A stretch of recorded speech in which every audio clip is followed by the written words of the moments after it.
Je suis donc Philippe Tessier, l'auteur de Mort. Je suis invité à Babelio et on m'a demandé de choisir 5 mots.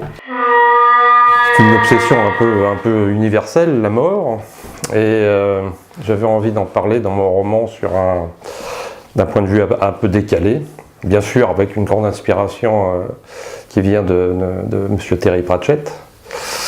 Et c'est un des personnages donc, clés de ce livre, mais il en côtoie aussi beaucoup d'autres. Fatalement, c'est quelque chose qui nous attend tous. Donc, autant le traiter de manière un peu légère et amusante, et surtout de le comparer à ce qui va manquer dans ce livre, c'est la vie. Quand on est appelé à disparaître, une de nos préoccupations est de savoir qu'est-ce qu'on va laisser. Et donc, c'est un peu notre mémoire et la mémoire des autres qui est importante.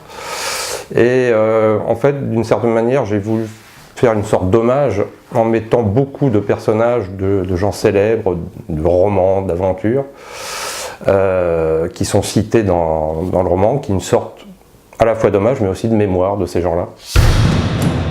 Quelque chose qui m'a bercé depuis mon plus jeune âge, depuis que j'ai une grand-mère qui a eu la bonne idée de m'acheter un Strange. Et depuis que j'ai lu un roman qui s'appelle Le Monteur d'étincelles, qui est d'un auteur français, qui était plutôt de la science-fiction. Et à partir de là, voilà, le fantastique ne m'a plus lâché. C'est une manière de raconter des histoires, moi, qui me convient, qui je trouve très riche, qui permet de tout dire, de tout raconter. Et là, effectivement, Mort est un roman fantastique. Ça a été un de mes premiers amours de jeunesse, La fin du monde. Les premiers grands films que j'ai adorés, c'est Soleil Vert, c'est des choses comme ça qui sont, même si Soleil Vert n'est pas forcément un roman post-apocalyptique, c'est quand même, il s'en approche beaucoup. Les premiers jeux, ça a été Gamma World, avec cette espèce de dérision assumée sur un fond vraiment très post-apocalyptique. Donc c'est un peu vraiment mon premier amour dans ce domaine-là. Et Mort, je pense qu'on ne peut pas faire plus post-apocalyptique que ça.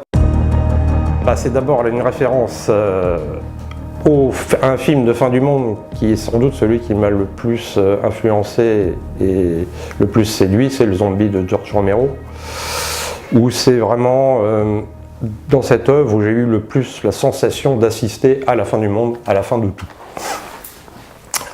Les zombies, c'est devenu très très célèbre grâce à Walking Dead, des choses comme ça, mais c'est tout un panorama de créatures absolument fascinantes, notamment les zombies de Lucio Fulci, qui sont des incarnations du mal, les zombies de Romero, des machines sans âme, et les zombies plus modernes tels qu'on a pu les voir avec The Walking Dead.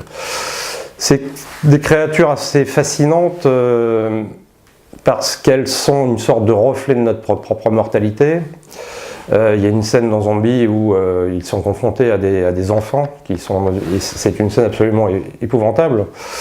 Et donc ces créatures, en fait, même si elles ne font que errer dans les rues, sont des créatures qui parlent beaucoup, qui expriment beaucoup d'émotions, beaucoup de choses, par rapport au regard que les héros ont sur ces créatures.